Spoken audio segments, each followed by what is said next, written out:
Welcome to Mello's Minute. Let's talk to Dale Johnson of Johnson Insurance Solutions about options for paying for senior care.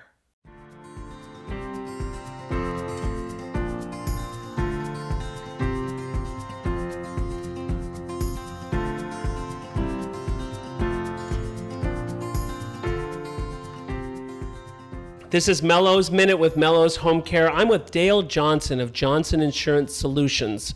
And we wanted to talk a little bit with Dale about how when people are struggling with a loved one in their home and trying to help them or with assisted living or in-home care, that they need to look for or they start to think about solutions for themselves and their family and not to be a burden on their children.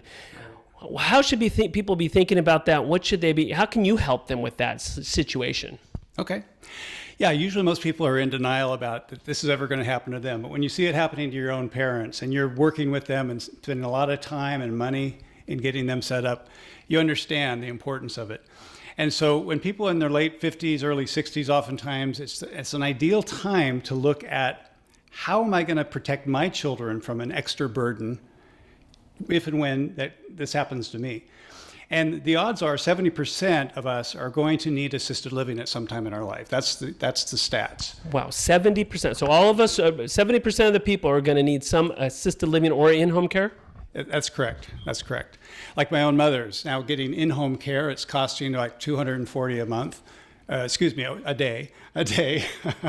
and so she didn't have a plan in place. So she's just paying it out of pocket, which means us three kids, it's coming out of our inheritance. And that's mostly how most people pay for it. It just comes out of the retirement funds.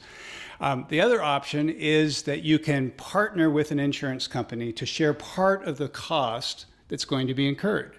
Now, most people don't buy full long-term care policies anymore, but they do share the cost. So maybe it'd be a policy that could provide $3,000, $4,000, $5,000 a month towards the cost of the care, so that it takes the burden off the family estate.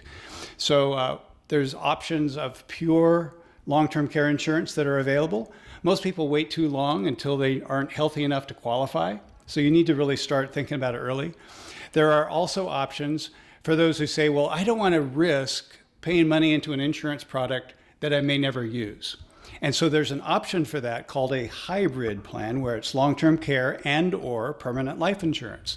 So if you end up not needing it, all the money that you put into it goes back to your children. Great solutions. A lot to think about there and pretty complex. We're really good. This is Johnson Insurance Solutions. Correct. Dale Johnson, which is a great resource to try to figure all that stuff out. So there's a lot of things to think about. Thanks a lot for coming in, Dale. You're welcome.